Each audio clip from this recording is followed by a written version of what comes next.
first smart grower. Hey, this nigga only posts like, I think he said 12 videos a year, once a month. I need to make this exact. That's awkward as fuck. Hold on, let me fix that shit.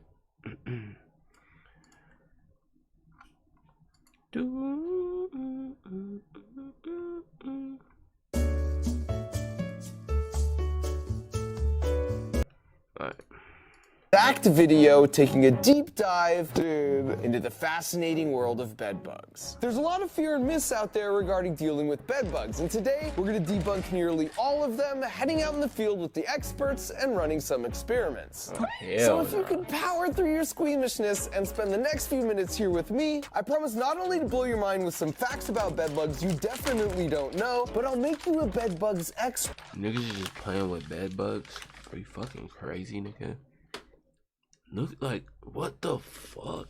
Knowing exactly what they look like, how not to get them, but most importantly, what to do if you do get them. Because the punchline is, it's actually not that hard to get rid of them, as long as you ignore all the bad advice out there and follow the surprisingly simple steps I'll demonstrate in this video. So let's get right to it, and head across the country, all the way to Rutgers University to visit their urban entomology lab, which basically means bugs you don't want in your house, to meet with Dr. Wong, the world's foremost bed bug expert. And the main reason for visiting his lab was to run a bunch of experiments to test all the things you read online that people swear will get rid of bed bugs. But before we got to that, I wanted to meet some of the little guys myself. We have thousands of bed bugs here. It's an incubator, probably more than 20,000. Oh my gosh. This is like the Fort Knox of bed bugs. Why didn't it come flying out? Okay. Can I pick up one of these? Sure. Okay, I cannot drop this, I feel like. This one probably has 400 or 500. 400 or 500 in this? Yeah.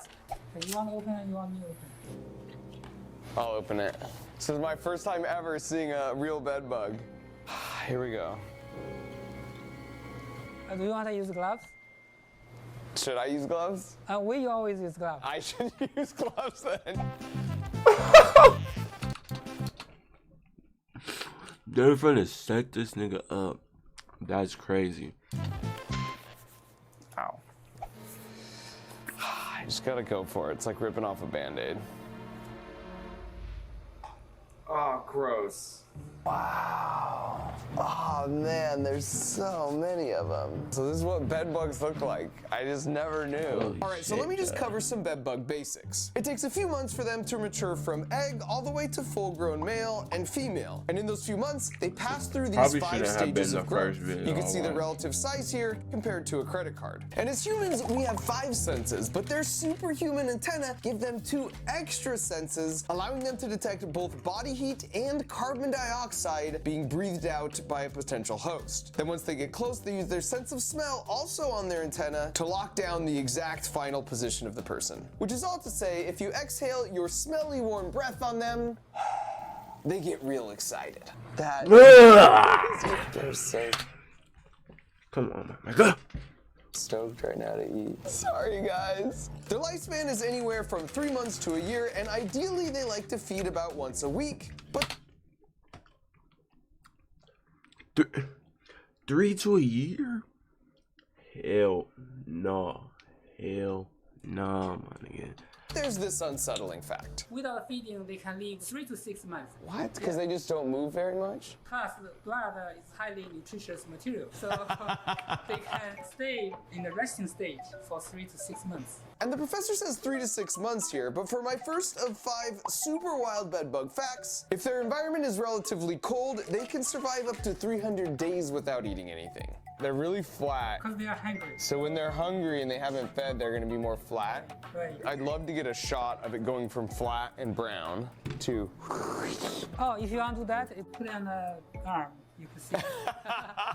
Which meant I had a decision to make. Okay, I'll do it. For science, we're gonna make a brown bedbug red. So average feeding time is about 5 to 10 minutes. I feel like I'm at the Red Cross here. Let's do this. Oh my gosh. Oh. Oh, hell no, cousin. No, just start feeding. It's already feeding? Yeah, this is feeding. So right now I feel nothing. So you're not very reacting to the bites. The butt's sticking up in the air now. Yeah. Wow, yeah, it's getting bigger. And there's just something about seeing another organism steal your blood that sharpens the focus and leads one to start pondering some questions that probably should have been pre-pondered. And they don't carry diseases, right? I should have asked this They don't. 10 minutes ago. And this is my second super wild bedbug fact. They don't actually carry or transmit any diseases, which sort of serves as an evolutionary advantage in the world of coexisting with humans because the government doesn't really support research to eradicate them since they don't really pose a widespread health threat. When it's done, will it start running real quick? I will run slowly because it's bigger, fatter. They're easily crawling the walls of this dish, by the way. Right, so we tend to put a talcum powder in the interior walls so they cannot escape. I think we have some talcum powder. You think? The think is the part that I'm concerned about. Oh gosh, he's moving. Moving, okay, finish. What do I do now? 9 minutes, finished. Don't worry, I'll put it in the dish. So 9 minutes. Normally after I give blood, I get juice and cookies. And when we put my new blood buddy next to an unfed bed bug, gross. The difference was astounding, which made me really curious what it would look like under the microscope that was just sitting there begging to be used. Oh my gosh. Wow, those are my red blood cells. Oh, are those bubbles even? No way. Life is amazing. I don't think I reacted, right? That's good, so you're not as reactive as me. So I could put even more on my arm then. You can try. I'm taking one in the name of science, and we're gonna load up 10 bed bugs on my arm. That's 1, 2. We've also put some DEET, which they 3. don't like, to kind of make a barrier so they stay in the middle. Yeah. This is like Thanksgiving. There's one down 5. there. Can you get that one? 6, Please. 7, Oh, I can feel them bite. Like if I don't look. 9, 10, Okay. 11. I said 10, Professor. 1 bonus. Oh, that one's turning red already. Could you imagine just some people who have a bad 1, 2, 3. bad infestation just every night? Like, this is what their leg looks like. They can get thousands of bites. A night? Yeah, a night. They're getting bigger and bigger by the second. Oh, you better not start mating on me. This one finished. Okay, I don't like your attitude. Let's get rid of this guy. Professor. Professor. Professor. As they finish, I vote them off the island. I don't want him crawling up my arm. He's full, and you're off the island. Oh, and you're off the island. And he's done. Peace. Down to 2. This is like a Mr. Beast challenge. Why was I just about to say that? Literally, worst video I could have picked about eating. Blood. Crazy. Oh, we Should have did the Danny Duncan vid. I think it's dead. Doesn't even matter. Oh, there he goes.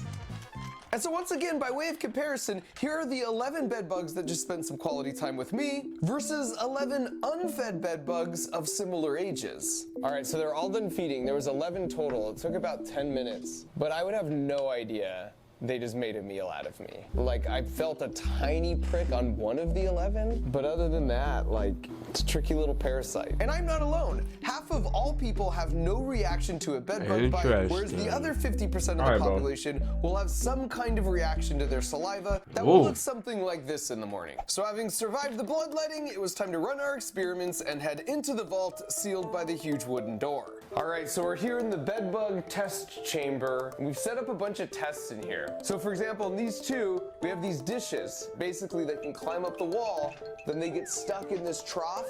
It's too slippery to climb out. Inside each of these troughs, there's a little vial of this good smelling stuff that to the bed bugs smells like a human. So they're gonna go to either one of these. So this one in this corner is a control. Whereas in this corner, we have an ultrasonic pest repeller. So we wanna see if this actually does anything or not. So at the end of 24 hours, we'll come back, we'll count the number of bed bugs in this dish versus this one. There's way more in the control, and this is actually doing something. But if there's the same number of each, then this is nothing more than a gimmick to steal your money. In addition to testing the ultrasonic bedbug repeller, we used an identical test setup to investigate some of the other supposed remedies to bedbugs commonly found online, including dryer sheets, mothballs, baking soda, and essential oils. And just for the sake of my curiosity, we also placed this vertical post in a dish. For my super wild bedbug fact number 3 out of 5, the professor told me that bedbugs are attracted to vertical objects because if you think about it, humans generally sleep at the highest elevation in any given room.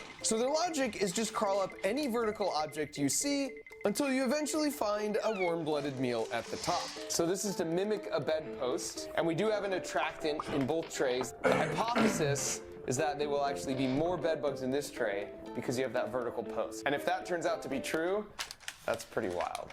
And in addition to those 6 tests, we set up some residual effects tests where we treated a surface with each of these 3 products you could buy at the local hardware store, specifically marketed to kill bed bugs. And then finally, we tested this fogger spray, also specifically designed for killing bed bugs. Godspeed, little fellas. And then we set it off, leaving 3 dishes of exposed bed bugs at different spots in the same room. And so as a final step, we placed the bed bugs at the center of each of the 6 trays in the bed bug vault, and we were underway. The experiment's all set up. We're gonna close the wooden vault, do a final bed bug check, and let her run. And now that the experiments were running, Professor Wong invited us to join him on a research visit to an apartment building nearby that had been receiving frequent reports of bed bugs. So him and his team were going out to collect some samples and to try out some new treatment approaches. And after entering the apartment, it didn't take long to find our first culprit, the bed bug here, which the professor told me was dead. Dead, yeah. When in fact, he was just a good faker. By the way, this is a bit of a warning that some people might find the next few minutes a little gross, so skip ahead a bit if you just want to see the results of the test. It turns out 1 in 1,000 houses or apartments. Where the results at, man? They've evolved. They can. Which is why he always plays it safe. Actually, I have spare clothing. Always, when I go home, I always wash it. These shoes only for bedbug shoes.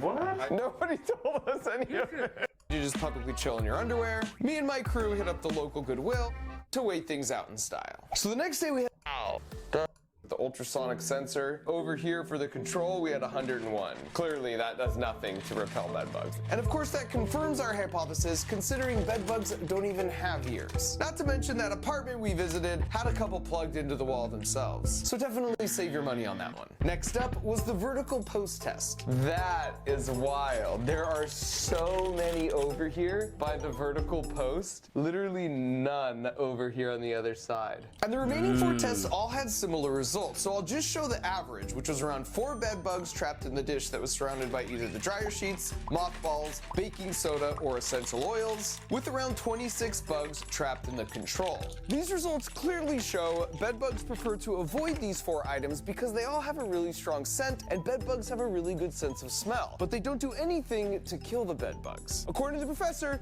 these act more as an annoyance, but the bed bugs would gladly walk over them if it was between temporarily having to deal with the smell and starving to death. As for the residual effect test with the pesticides specifically engineered to kill bed bugs, it was even worse news. The spray, aerosol, and fogger bed bug killers all killed about...